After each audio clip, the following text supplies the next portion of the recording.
자, 오늘 여러분들과 함께 이 2022년 마지막 심야기도 때 어떤 설교를 할까라고 고민을 하다가 흔적을 남기는 신앙생활이라 이런 제목의 말씀을 전하게 됐습니다. 따라합시다. 흔적을 남기는 신앙생활.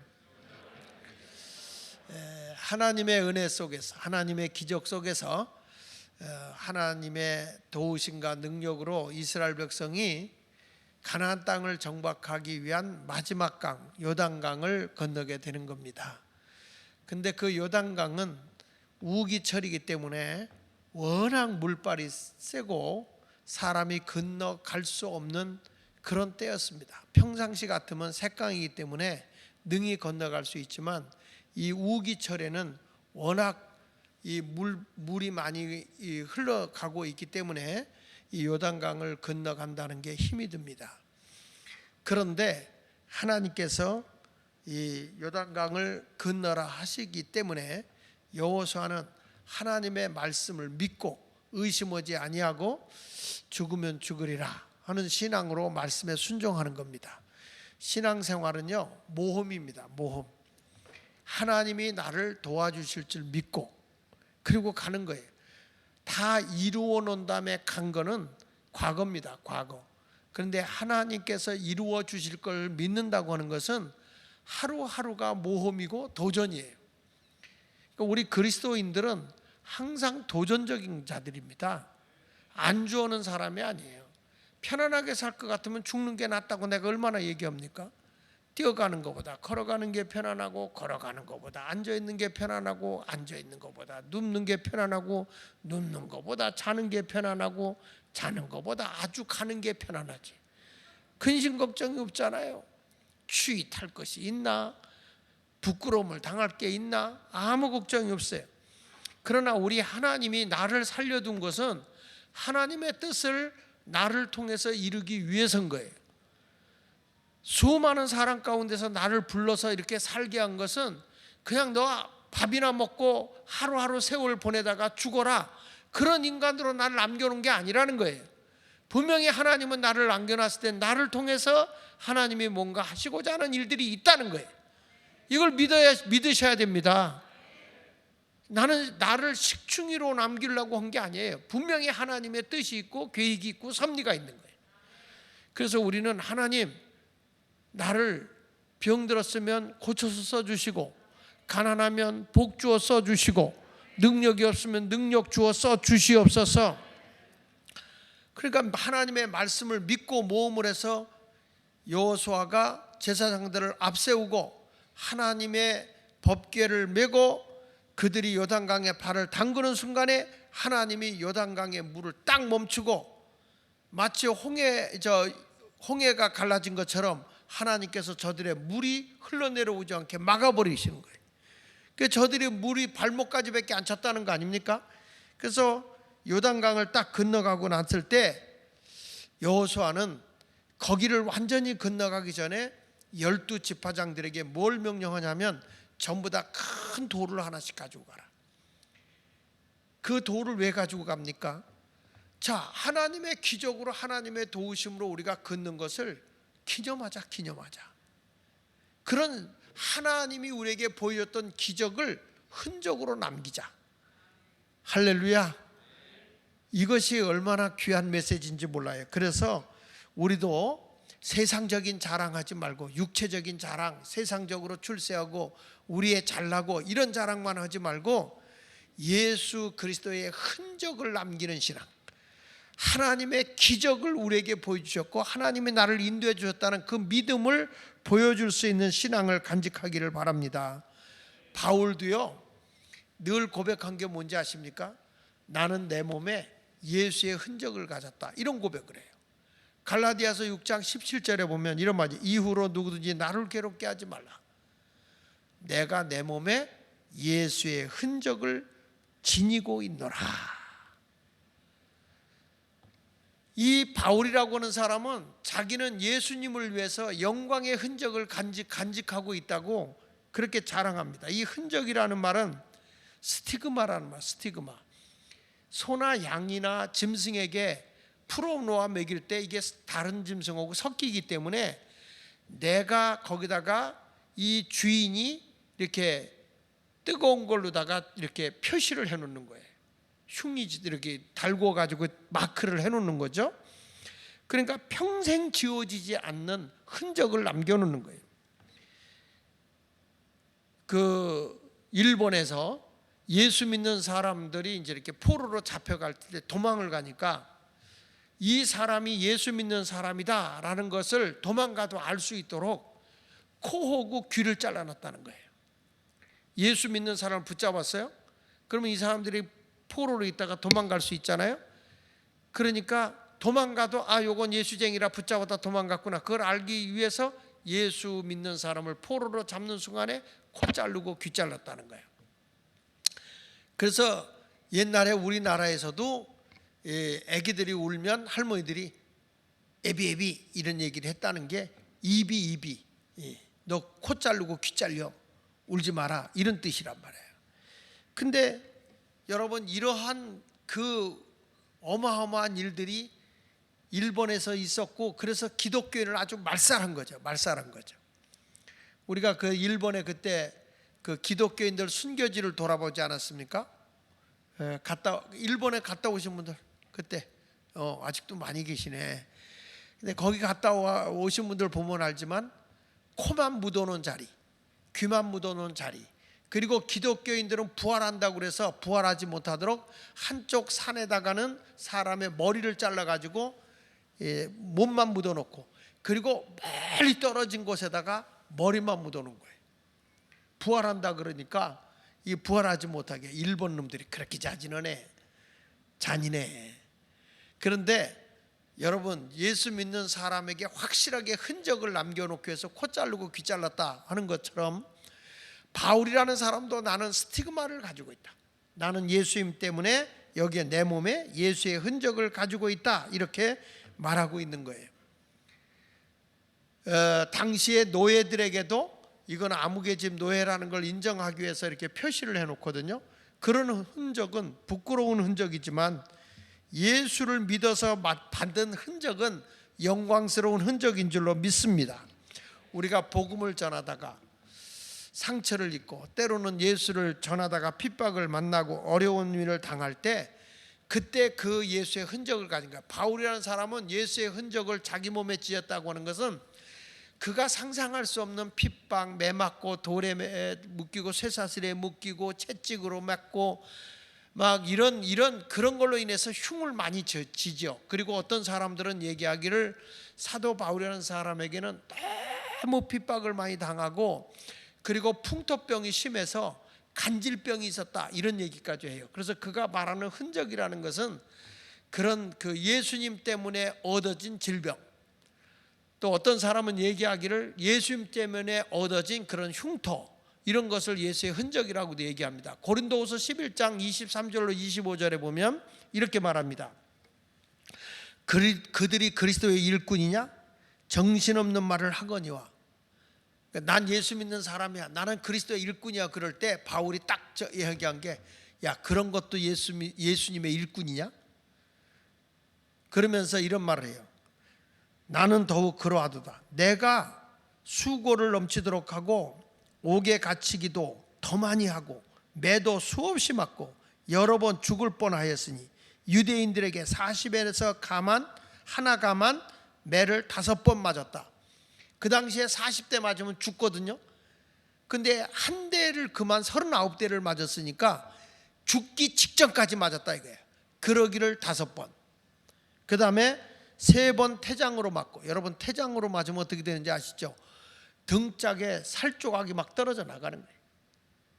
쫙쫙 이렇게 태장으로 맞는 순간에 살을 막 파여갖고 살 조각이 뚝뚝 떨어져 나가는 거예요. 그거를 3번 태장으로 맞고 한 번 돌을 맞아서, 돌로 맞아가지고 죽었다고 길거리에 버려졌던 적 있잖아요. 그런데 또 기적적으로 살아나고. 그러니까 내가 3번 이렇게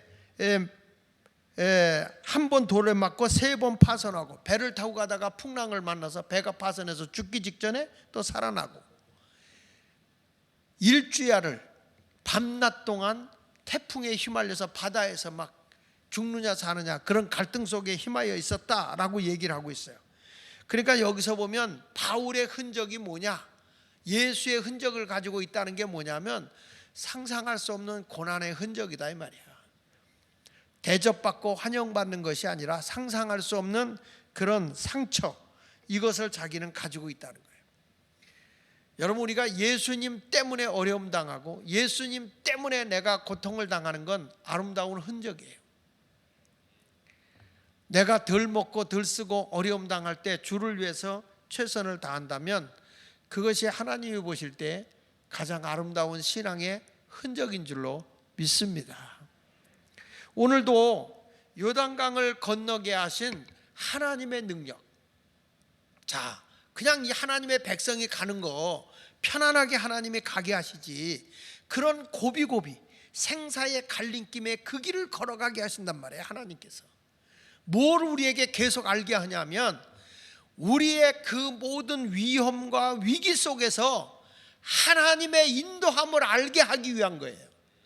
우리가 하나님의 인도함을 너무 모르고 내 잘난 맛으로 살려고 하니까 우리 하나님께서 아니야, 내 지식으로 내 능력으로 내 힘으로 살아가는 거 아니다, 내 능력으로 사는 거야. 내가 너를 돕고 있어, 내가 너를 지키고 있고 내가 너의 삶을 인도하고 있는 거야. 여러분이 잘나서 비즈니스 하고 있는 거 아니고요, 여러분이 잘나서 내가 이렇게 사업을 하면서 돈을 벌면서 또 내가 호흡하면서 이렇게 살아가는 거 아니라는 거예요. 하나님께서 눈동자같이 나를 지켜주시고 돌봐주시고 보호해 주시는 거예요. 할렐루야. 오늘 아침 새벽기도 끝났는데 일본 아가씨가 제 사무실에 찾아왔어요. 찾아왔는데 오늘 새벽에 우리 김대혜 전도사님의 설교에 은혜를 받았다는 거예요. 근데 이분이 한국의 연세대학에서 이제 이 한국 문화를 공부하고, 그리고 자기는 이제 일본으로 건너가서 이제 우리 부모님 형제들을 다 전도해야 되는데, 그래서 오늘 와서 이렇게 얘기를 받고 그렇게 간다고 얘기를 하더라고요. 참 그 국적도 달라도 하나님의 말씀으로 은혜를 받으면 사람이 달라져요. 대전도사님 전화 안 했지? 전화번호 줬는데 안 했지? 분명히 나한테는 전화번호 주시면 제가 연락하겠습니다. 그래 나서 내 전화번호 알아놨는데 사기친 거예요. 예. 사람이요, 어떤 환경이나 어떤 상황에 놓여 있다 할지라도 우리 모두는 하나님이 내 인생을 주관하고 있는 걸 믿어야 돼요. 힘들어요 여러분? 능히 감당할 수 있게 하나님이 다 인도하고 있는 거야. 이 세상에 살아갈 때 절대 나 혼자가 아니라는 거예요. 예수의 흔적을 가져야 될 줄 믿습니다. 여기 보십시오. 여호수아 3장 17절에 여호와의 언약궤를 맨 제사장들은 요단 가운데 마른 땅에 굳게 섰고 그 모든 백성이 요단을 건너기를 마칠 때까지 모든 이스라엘은 그 마른 땅으로 건너갔더라. 할렐루야. 누가 이렇게 하셨다는 거예요? 하나님이 인도해 주셨다는 거예요. 하나님께서 이스라엘 백성을 애굽에서 홍해를 건너게 한 것처럼 이 요단강도 하나님이 건너게 하셨다는 거예요. 광야에 40년 동안의 그 고난하고 힘들고 아픈 길을 걸어오기도 했고 원망도 하고 불평도 했지만 결론은 하나님의 인도함이야. 우리 인생의 모든 발걸음 하나하나를 누가 인도하느냐? 하나님이 인도하는 거예요. 아무리 그 사람이 열심히 일을 했어도 여러분, 신앙을 마지막에 하나님의 은혜를 망각하고 하나님의 뜻을 저버리고 살게 되는 사람은 패배자예요. 패배자.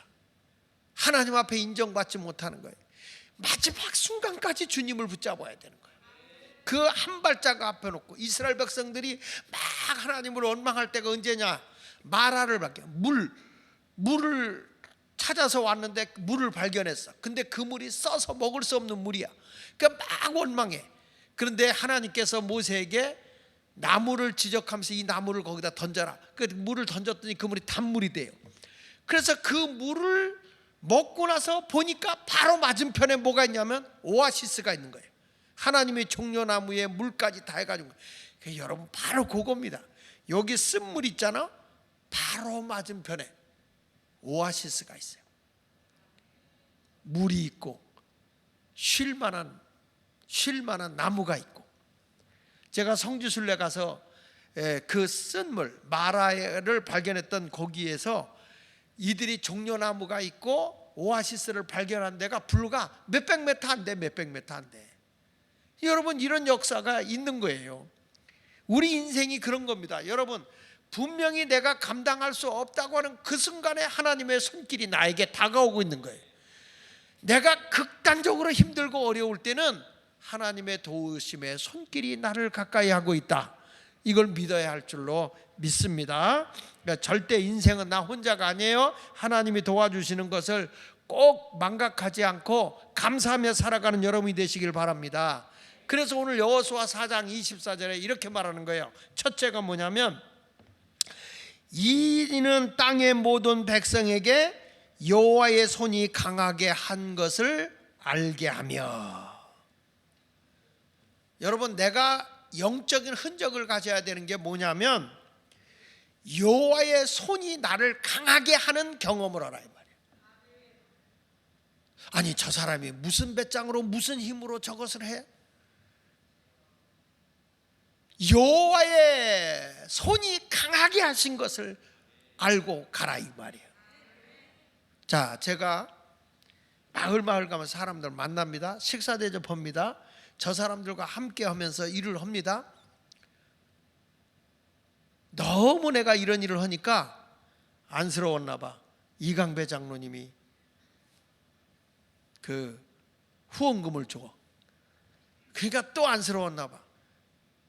그러니까 또 우리 그 정기로 장로님이 또 이렇게 후원금을 줘.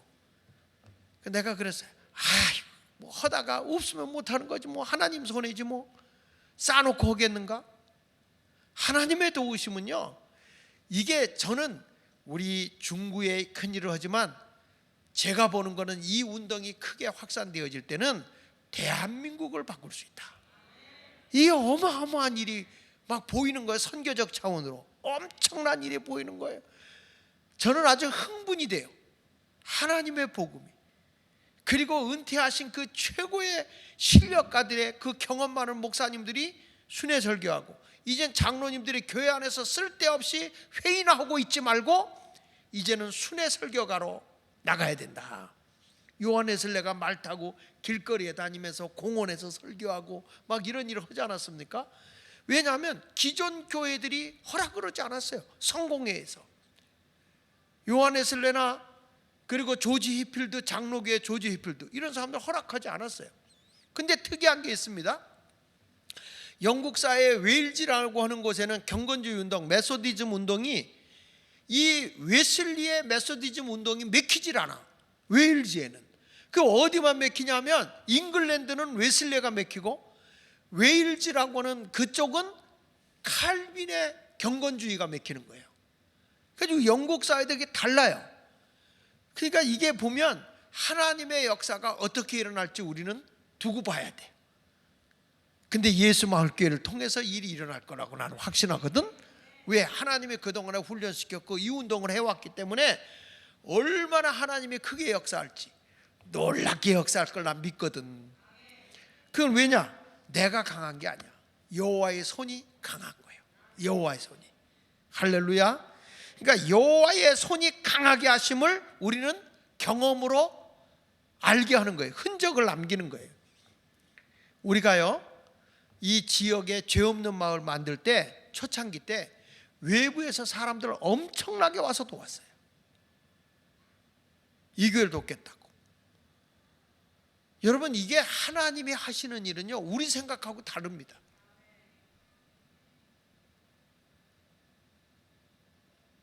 옆 사람하고 한번 인사하세요. 강하신 하나님이 우리를 돕는데, 그렇게 한번 해보세요. 그럼 옆에 사람 들었으면 아멘 좀 해. 내 힘으로 하는 게 아니라 하나님의 도우심으로 하는 것을 믿으시면 아멘 하세요. 그러니까 우리가 그런 하나님의 도우심의 흔적을 갖고 있어요. 우리는 하나님의 도우심의 흔적을 갖고 있어요. 죄 없는 마을을 만든 적이 있으니까 한 해 동안 우리가 움직이면 달라질 수 있다는 거예요. 왜? 하나님이 스스로 우리를 돕기 때문에 그런 거예요. 출애굽기 3장 14절에 이런 말 하잖아요. 하나님이 모세에게 이르시되, 나는 뭐 하는 자라고 그랬어요? 스스로 있는 자라는 거예요. 스스로.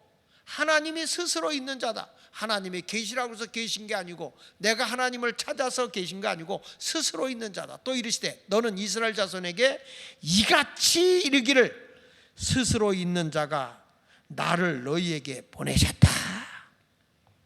보십시오. 모세를 이스라엘 백성 애굽으로 보낸 것은 모세가 가고 싶어서 간 거 아닙니다. 하나님이 보내신 겁니다. 모세는 난 못합니다. 난 능력도 없어. 난 행할 수도 없습니다. 하나님이 뭐라고 했어요? 야, 지팡이 던져봐. 뱀이 되잖아요. 다시 내 손을 품에 넣어봐. 문둥이송이 되잖아요. 근데 그걸 다시 지팡이가 되게 하고 성한 손이 되게 하고 표적을 보여준 다음에 가. 내가 함께 할 테니 가. 나는 스스로 있는 자야. I am that I am. 나는 나야. 니들이 하나님 이스라엘에서 있는 것도 아니고 하나님 도와달라고 한 게 아니라 내 일을 너희가 하면 내가 스스로 가서 너를 도울 거야. 이거예요. 믿으십니까? 믿으십니까? 여러분, 내가 하나님의 선교사가 되고 하나님의 뜻을 이루기 위해서 가면 하나님이 돕는 거예요. 우리 안혜곤 목사님이 그런 말씀을 하시더라고요. 선교할 때 돈이 있으면 하는 거고 없으면 안 하는 거지 뭐. 우물을 파주고 막 하는데 이번에 또 갔다 왔는데 그런 말씀을 나한테 하더라고요. 알지도 못하는 연예인이 목사님 보내줄 테니 우물 파세요. 제가 상금 받았습니다. 1,000만 원 보내드릴게요. 아유, 그러더라. 확 끊어더라는 거예요. 확 끊어더라는 거예요. 여러분, 하나님의 일을 내가 한다고 생각하지 마세요. 그래서 몇 연예인들이 우리가 필요한 대로 이러겠다 한다는 거예요. 있으면 하는 거, 하나님이 도우면 하는 거고 돕지 않으면 못하는 거예요. 여러분의 사업도 내가 한다고 생각하지 말라고. 하나님이 하시는 거예요. 이런 경험을 우리는 흔적으로 가져야 되는 거예요. 흔적으로. 아니, 목사님 어떻게 저걸 한다는 거예요? 어떻게 행한다는 거예요? 스스로 계신 하나님이 하신다니까요. 하나님이. 찬송가는 늘 부르되 내 힘만 의지하면 패할 수밖에 없다고. 근데 왜 여러분 하나님을 신뢰하지 않습니까? 왜 전능하신 하나님을 신뢰하지 않습니까? 하나님을 의지하고 기도하면 전능하신 하나님이 행하시는 거예요. 행하시는 거예요. 이것이 하나님의 역사. 그래서 하나님의 뜻대로 살면요, 주를 위해 살려고 하잖아. 여러분, 가난하게 안 해요. 하나님이 부자 되게 하시지. 내가 인색하게 살아서 돈 모아놓으면 그거는 내가 돈 번 거에 그러니까 졸부는 돼. 그러나 하늘문을 열어주면 거부가 될 수 있는 거예요. 옛날부터 한 얘기야. 물질은 하나님이 주셔야 거부가 되는 거지. 큰 부자는 하늘이 내리고 작은 부자는 내가 노력해서 된다는 거예요. 쫌생이 같이 살지 말고 하나님의 영광을 위해 살란 말이에요. 하나님의 영광. 할렐루야. 그 하나님이 이런 놀라운 일을 하죠. 어떤 자들에게 하나님의 능력의 손을 보입니까? 역대하 16장 9절을 보십시오. 이런 말합니다. 여호와의 눈은 온 땅을 두루 감찰하사, 다 같이 크게, 전심으로 자기에게 행하는 자들을 위하여 능력을 베푸시는 거예요. 내 전심이 하나님을 향할 때, 내가 온 마음과 온 뜻이 하나님을 향하고 하나님이 원하는 길로 갈 때, 그때 능력을 베푼다. 능력을 하나님이 베푼다. 이 일은 이 왕이 망령대행하시 이후부터는 왕에게 전쟁이 있을 것입니다. 아사 왕이요. 아사 왕이 하나님의 뜻 따르지 않고 자기 잔머리 굴리고 자기 생각을 앞세우다가 하나님의 마음에 안 든 거예요. 엄청난 군사력이 왔을 때 하나님 앞에 전심으로 기도해서 승리했던 아사 왕이 세상에 100만을 52만의 군사라가 물리쳤었는데 의지하지 않고 이제는 어떻게 하냐면 사람을 의지하고 사람에게 돈으로 해결해 보겠다고 하는 거예요. 여호와의 눈은 온 땅을 두루 보고 있어요. 과연 누가 전심으로 하나님께 마음을 쓰고 있는지, 누가 하나님만 의지하는지 그걸 보고 있다는 거예요. 그래서 여러분, 우리가 하는 일이 하나님의 일이 아니고 내 의지로 가려고 하고 내 명예를 위해서, 내 자랑을 위해서 살려고 한다면 하나님이 그 사람 제거해버려요. 난 제일 두려운 게 그거야. 목사가 목회를 할 때 내 명예를 위해서, 나를 위해서 살려고 하면 하나님이 나 제껴버려. 그러나 주를 위해 살려고 하면 하나님이 능력을 베푸시는 거예요. 믿으시면 아멘 하세요. 여러분, 내가 2022년도에 왜 실패했는지, 왜 어려움을 당했는지, 내가 얼마만큼 하나님 앞에 전심으로 향하여 기도했고 주님 말을 의지했는지,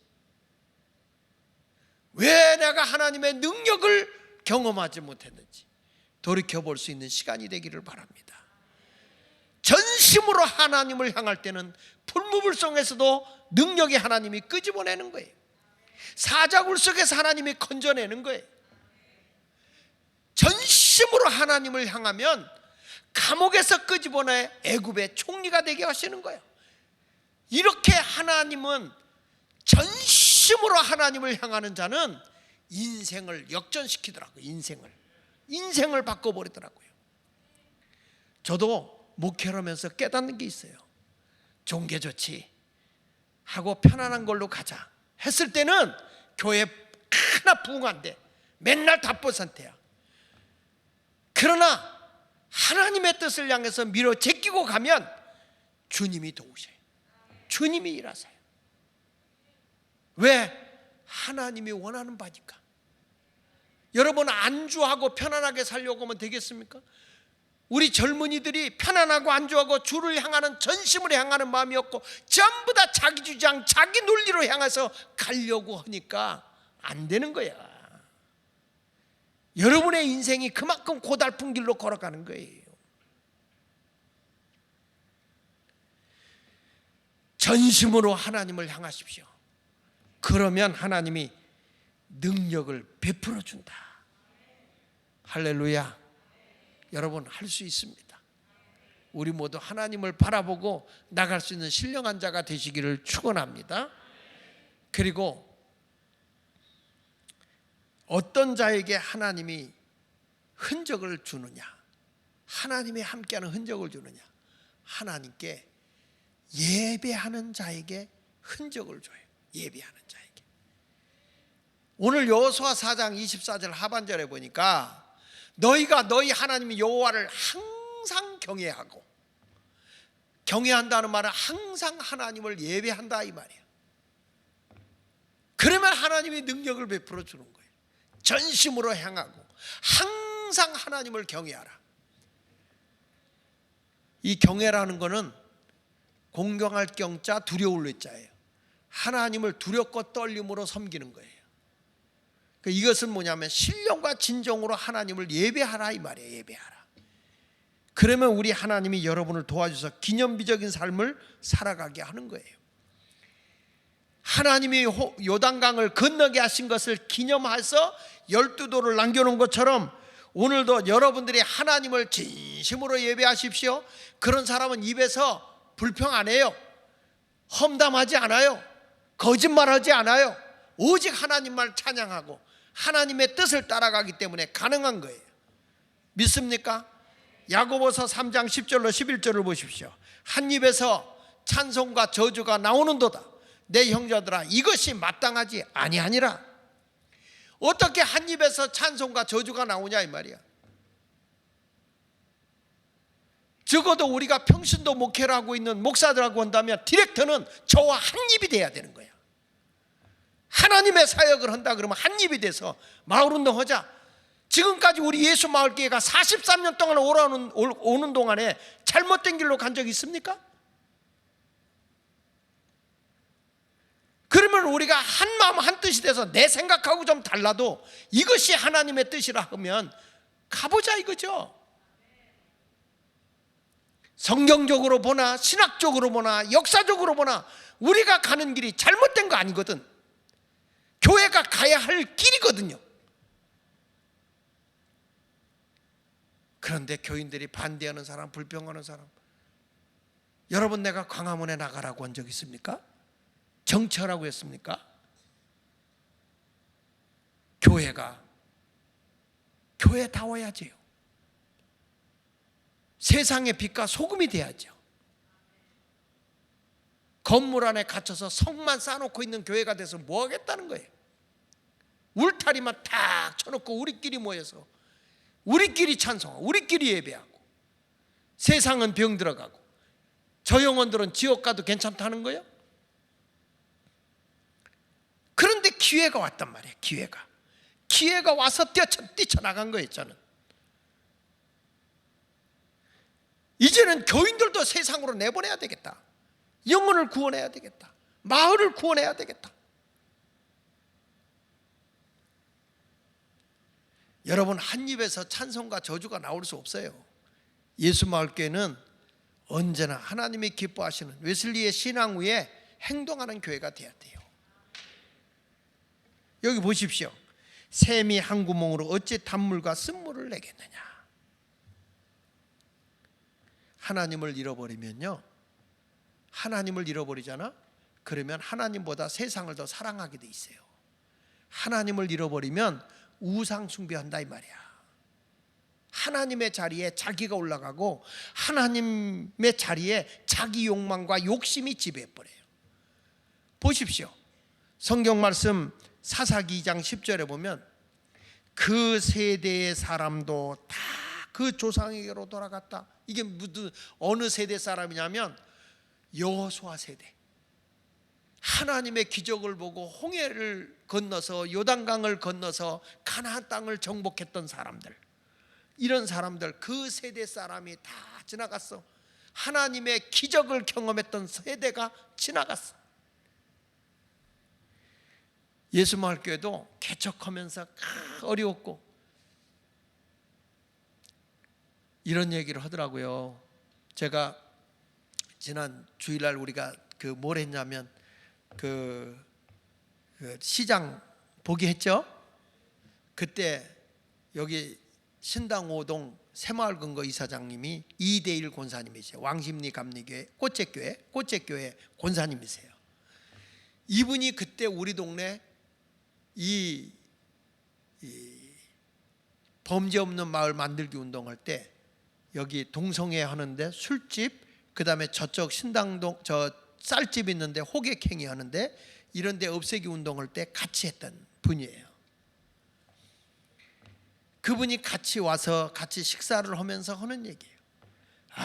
목사님 그때 교동협의회 할 때 여기가 사람이 다닐 때입니까? 청소년이 다닐 때입니까? 그런데 희한한 거는 오늘 그때 같이 했던 복지사들이 오늘 왔었어요. 와서 무슨 얘기하는지 아십니까? 목사님 그때 그 술집 했던 그 주인들이 지금 우리 복지관에서 도와주고 있습니다. 돌보고 있다는 거야. 말귀를 못 알아듣나? 응? 여러분, 호객행위하는 술집 다 없어졌어요. 동성애하고 여기 하는데 여기 다 없어졌어요. 그때에 우리 새 놓는 사람들이, 우리 교인들 전도할 때 우리 홍성윤 권사님이 그러더라고요. 여기 골목에서 이렇게 전도를 하다 보면 그 사람들이 와서 새 안 나간다 우리한테 물 뿌리고 그런대. 전도할 때 니들 때문에 새도 못 받아먹는다고. 예수마을교회가 이 마을운동할 때 그런 핍박도 당하는 거예요. 그런 욕도 먹는 거예요. 그런데 많은 분들이 우리 예수마을교회 때문에 여기에 그런 게 없어졌습니다. 범죄가 없어졌습니다. 우리 교회는 안 나와도 그거 다 얘기해요.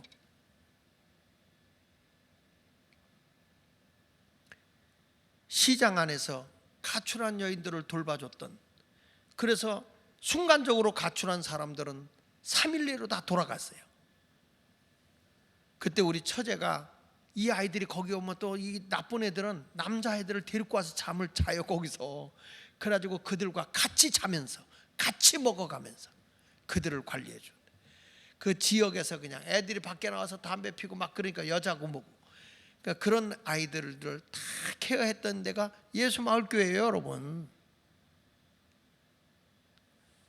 이런 운동을 했어. 그런데 그런 운동을 하는데 희한한 일은 뭐냐면, 그게 왜 그럼 없어졌어요, 목사님?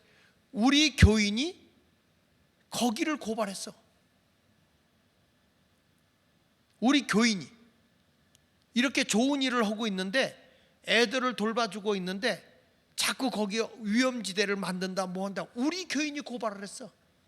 같이 복지운동을 하던 사람이. 그래가지고 서울시에서 자기네가 가져가 버린 거예요. 웃긴다니까. 안 하면 가만히나 있어도 괜찮은데 아주 위하는 척하면서 뒤에서 뒷담화쳐요. 여러분, 그런 사람은요, 하나님이 좋아할 리가 없어요.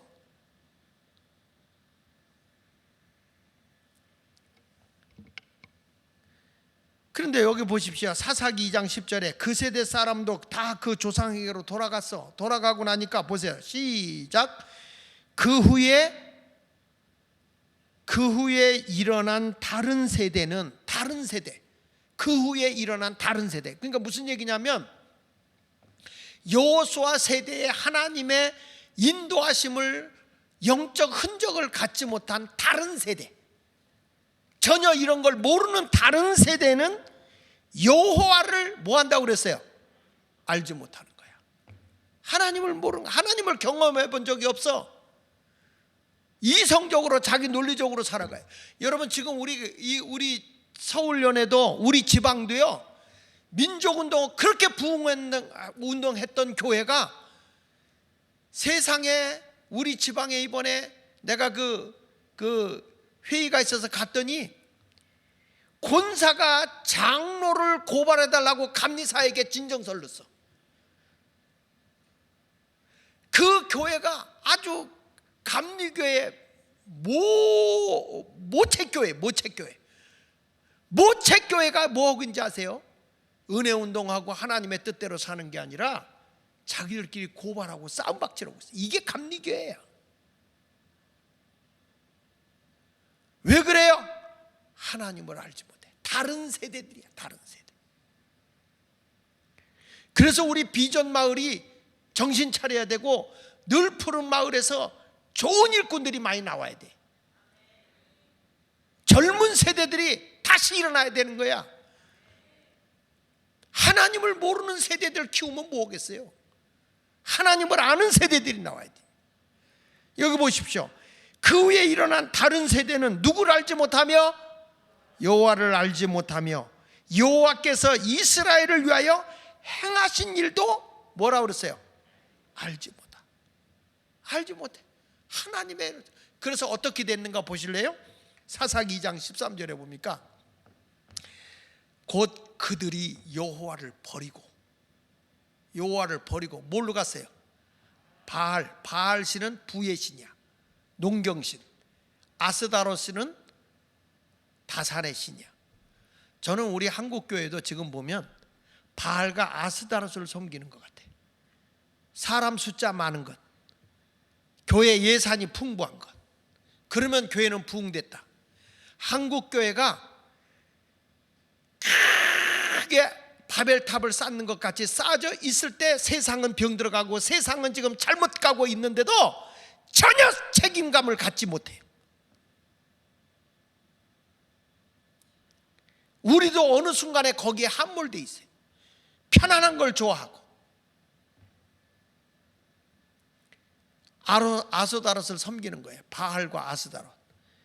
우리가 못 살 때 잘 살아보세요, 잘 살아보세요, 우리도 잘 살아보세요 했는데, 그때는 교회는 바로 살아야 했어. 바로 살아보세요, 바로 살아야 했어. 13절 보겠습니다. 곧 그들이 여호와를 버리고 바알과 아스다롯을 섬겼으므로 여호와께서 이스라엘에게 어떻게 했다고요? 진노한 거예요. 진노해서 노력하는 자의 손에 넘겨줘요. 이스라엘을 넘겨줘요. 보세요, 여러분. 우리가 하나님 중심으로 살지 않으면 다 뺏기는 거야. 지금 내가 뭐 좀 장사가, 그전에 못 살다가 장사가 좀 되는 것 같아? 그렇다고 해서 여러분들이 아주 교만에 빠져서 꼴값 떨면 돼? 난 눈에 보여. 그렇게 살면 안 된다고. 그렇게 살면 하나님께 전심을 향해야 되는 거라고. 하나님께. 그래야 우리가 살아요, 여러분. 그래야 하나님의 능력이 내게 나타나요. 강한 손으로 나를 도와주신다고요. 하나님을 잃어버리니까 보세요. 하나님이 딴 걸 섬기는 거예요. 하나님이 아니고. 그러니까 여기 보니까 부의 신, 아스다롯, 다산의 신 이런 걸 섬기니까 하나님께서 그들이 노략을 당하게 하시며 또 주위에 있는 모든 대적의 손에 팔아넘기심에 그들이 다시는 대적을 당하지 못하였으며. 같이 봅니다. 시작. 그들이 어디로 가든지 여호와의 손이 그들에게 뭘 내려? 뭘 내려요? 그러니까 예수마을교회가 하나님 중심으로 살아야 돼? 내 뜻대로 살아야 돼? 다시 하나님 중심으로 살아야 돼? 내 뜻대로 살아야 돼? 그래서 목사인 내 자신도 두려운 거야. 목사가 바르게 성도들을 이끌지 못하면 성도들이 재앙인 거예요. 바르게 진리 안으로 인도해야 되는 거고 하나님이 원하는 그 길로 인도해야 여러분이 복을 받는 거예요. 직분자가 돼도 하나님 앞에 11조도 안 하고 예배 생활도 안 하고 봉사 생활도 안 하고 성도의 교제도 없고 교회만 왔다 갔다 오면 하나님 복 주나? 하나님을 잃어버리고 지금도 바알과 아스다롯에 함몰되어 버리고요. 우리 신앙생활 그렇게 하면 안 됩니다, 여러분. 하나님 마음에 합하게 살아야 됩니다. 영적인 증거 있는 삶을 살아가야 할 줄로 믿습니다. 왜? 우리가 재앙을 당할 수는 없잖아. 복을 받아야지. 아니 이스라엘 백성이 어쩌다가 말이야 하나님이 대적의 손에 넘겨버리고 다 빼앗겨요. 다 빼앗겨. 하나님이 저들에게 또 재앙까지 내려. 곧 여호와께서 말씀하신 것과 같고 여호와께서 그들에게 맹세하신 것과 같아서 그들의 괴로움이 뭐했다? 심하였더라.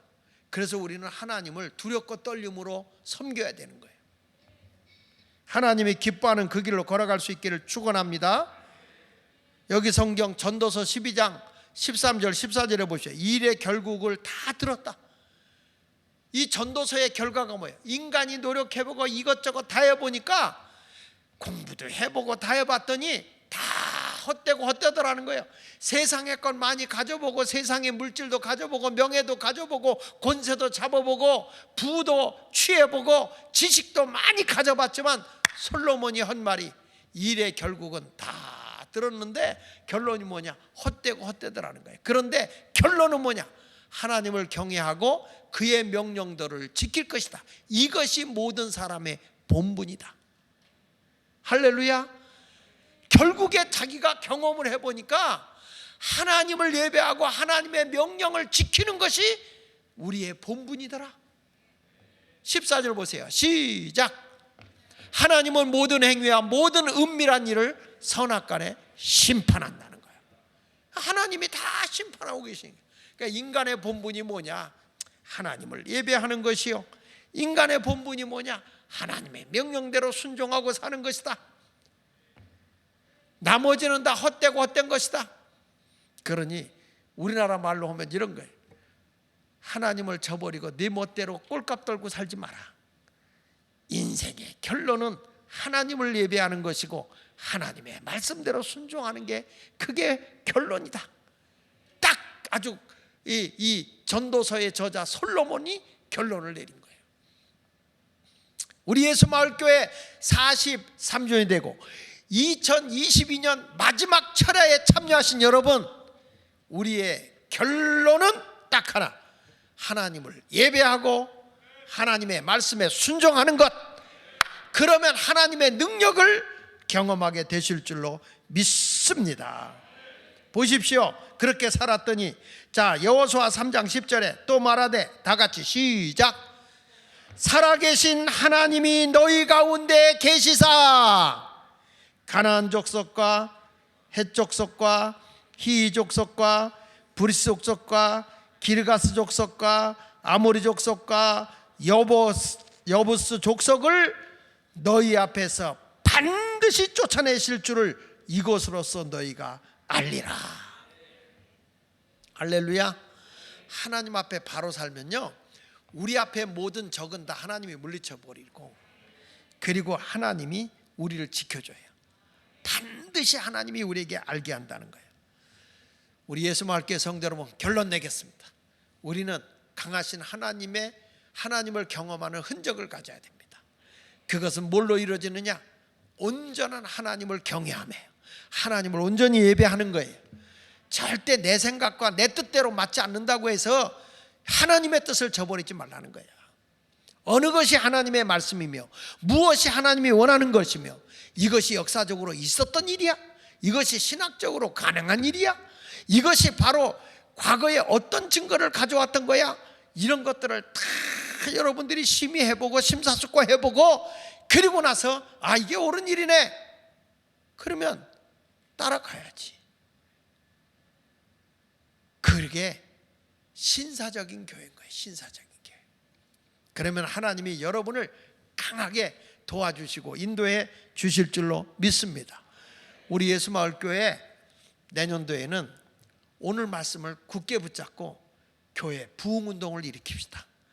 마을도, 여러분의 가정도, 여러분의 일터도, 여러분의 모든 삶의 자리가 하나님이 강하게 도와주는 부흥의 역사가 일어나도록 합시다. 그렇게 하기 원하면 두 손 들고 아멘. 크게 그렇게 되기 원하시면 아멘. 약해 아멘이. 여러분, 하나님의 부흥을 크게 경험하고 하나님의 강한 손이 여러분을 도와주는 삶을 살기 원하면 두 손 들고 아멘. 할렐루야. 여러분, 손 올린 사람은 다 근육통이고 신경통이고 모든 병만은 떠나갈 줄로 믿습니다. 할렐루야. 우리 선교 한 곡 부르면서 준비하신 예물 하나님께 드리고